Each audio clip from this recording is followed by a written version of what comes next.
ચાલુ કરે આ સમયે આપણી વચ્ચે ઉપસ્થિત ભાવનગરના ડેપ્યુટી મેયર બેન મોનાબેન, મારા સંગઠનના બધા સાથીદારો ભાઈ છે નરેન્દ્રસિંહ, અલ્પેશભાઈ, જીતુભાઈ, શિક્ષણ સમિતિના ચેરમેન નિકુંજભાઈ, અમારા બધા બહેનો, સંગઠનના હોદ્દેદારો, અહીંયા ઉદયભાઈના મોટા ભાઈ કેતનભાઈ, એમના પરિવાર, એમના મમ્મી, બધાએ સરસ મજાનું આવી પરિસ્થિતિમાં પણ આ આયોજન જાળવી રાખ્યું છે એ બદલ હું ભારતીય જનતા પાર્ટી વતી એમને હૃદયપૂર્વક અભિનંદન આપું છું.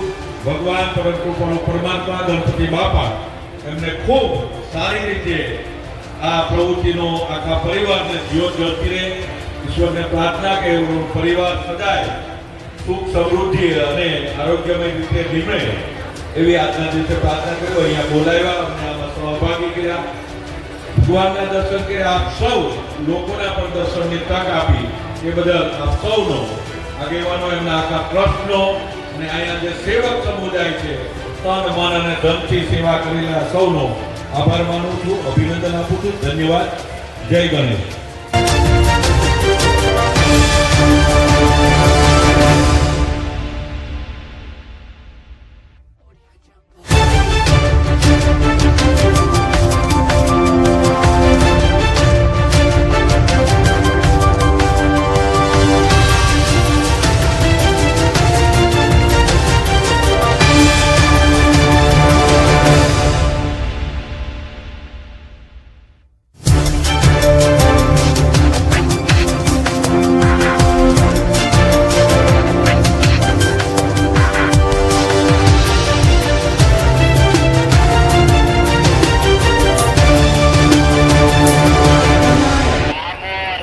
અહીંયા ભવ્યથી ભવ્ય ગણપતિ બાપાની મૂર્તિ અને એમાંય આ ગણેશ ઉત્સવની અંદર બાપાના દર્શન કરવા માટે હજારોની સંખ્યામાં લોકો અહીંયા બાપાના દર્શન કરી પ્રાર્થના કરે છે.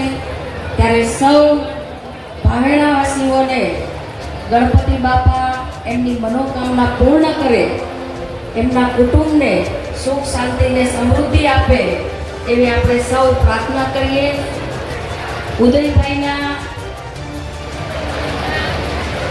તબિયત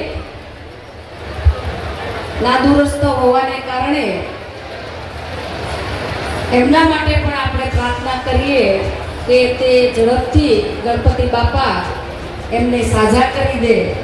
અને કેતનભાઈ દ્વારા આ ભવ્ય આયોજન અને એની ટીમને આ સરસ મજાના આયોજન બદલ ખૂબ ખૂબ હૃદયથી અભિનંદન આપું છું.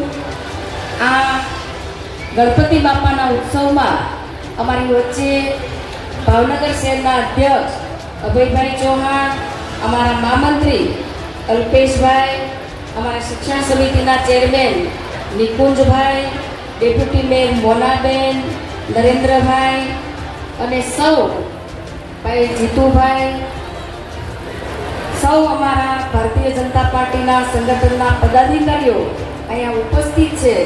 ત્યારે આપ સૌને આ ભગવાન ગણપતિ બાપા તમારી મનોકામના પૂર્ણ કરે એવી અમે અને તમને સૌને શુભકામનાઓ પાઠવું છું.